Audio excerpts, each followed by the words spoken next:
इमाम साहब का मर्तबा एक खूबसूरत वाक़या। आज मैं एक कसाब की दुकान पर बैठा था।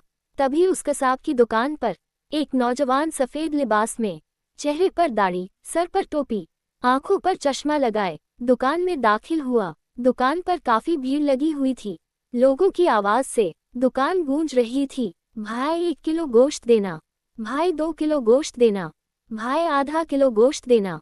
ऐसी आवाज़ें शोर पैदा कर रही थी।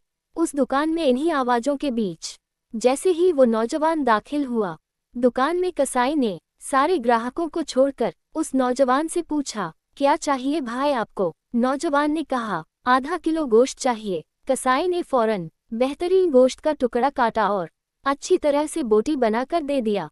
नौजवान ने कसाई को पैसे देने के लिए हाथ बढ़ाया तो कसाई ने लेने से इनकार कर दिया। नौजवान ने कहा, जावेद भाई, आप हमेशा ऐसा ही करते हो। कसाई इस बात पर थोड़ा मुस्कुराया दिया और नौजवान भी मुस्कुराते हुए दुकान से बाहर चला गया।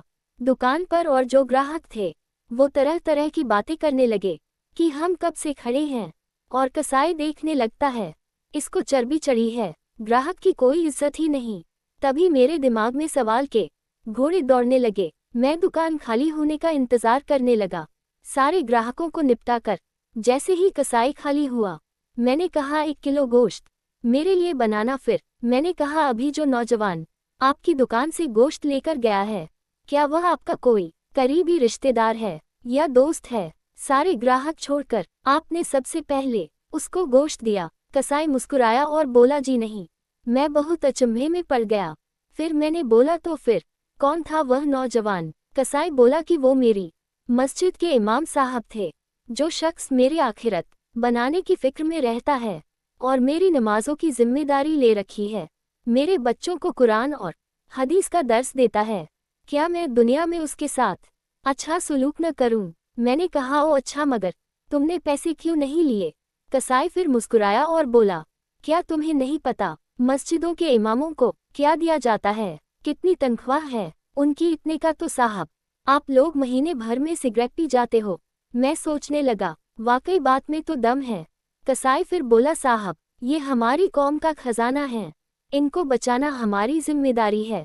बाजार के तमाम दुकान वालों ने मिलकर एक फैसला किया है कि मौलाना साहब से कोई पैसा नहीं लेगा। सिर्फ मैं ही नहीं, ये बाल दाढ़ी की दुकान वाला नाई, राशन की दुकान वाला, वह टेलर मास्टर, ये डॉक्टर साहब, वह मेडिकल वाला, दूध वाला, सब्जी वाला, कोई उनसे पैसे नहीं लेता।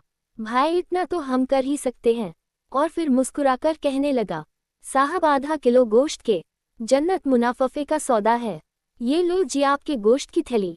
उसने कहा और मैंने पैसा कसाई की तरफ बढ़ाया और कहा, पर भाई मैं तो नौकरी करता हूँ, काश मैं भी इस तरह का कोई बिजनेस करता। कसाई ने कहा, बहुत आसान है, सामने वाली दुकान में मौलाना साहब ने अपनी साइकिल बनाने के लिए दिया है।